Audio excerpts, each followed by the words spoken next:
বাঙালি পরিবারের সন্তান। লেখাপড়া শুরু হয় হাতে খড়ি দিয়ে।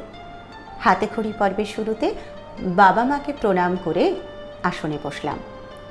শঙ্খের মঙ্গলধ্বনির পরে মা হাতে দিয়েছিলেন ঈশ্বরচন্দ্র, বাবা দিয়েছিলেন রবি ঠাকুর।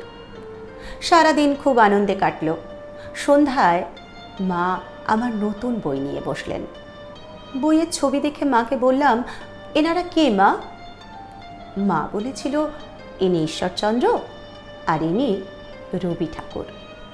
আমি বললাম, কি বলো মা? ঠাকুর ঘরে তো অন্য ঠাকুর, অন্য ঈশ্বর, এনারা তো নেই আমাদের পূজার আসনে।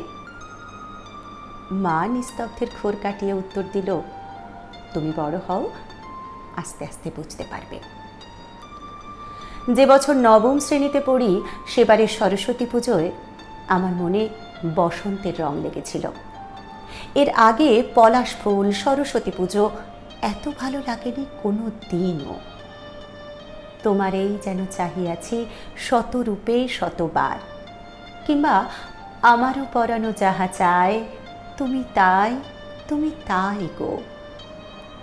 রাতে পড়ার ফাঁকে চুপি চুপি গীতবিতান বের করে পড়তাম। কখন যেন পূবাকাশ ফর্সা হয়ে যেত। ক্রমে ক্লাসের বই নীরস হতে লাগলো আমার কাছে।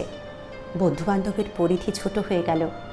দ্রুত লয়ে সঞ্চয়িতা আর গীতবিতানের মলাটের মধ্যে ডুবতে লাগলাম, আর ভিজতে থাকলাম রবি রসের সমুদ্রে।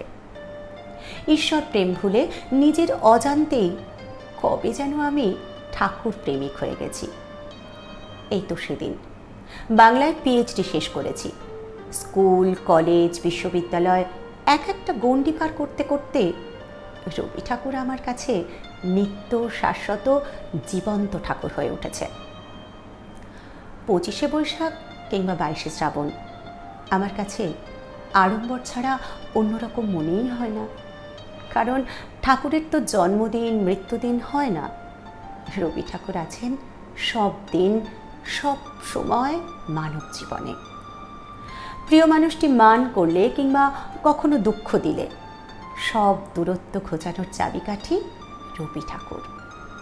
সংসার জীবনে আনন্দে দুঃখে রবি ঠাকুর এক খোলা আকাশ, অসীম ভরসার আশ্বাস।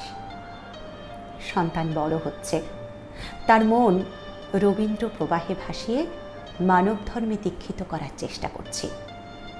তাকে এই সংস্কারে বড় করছি। মৃত্যুর সময় গীতা নয়, সে যেন আমার বুকের এক পাশে গীতাঞ্জলি আর আরেক পাশে গীতবিতান রাখে।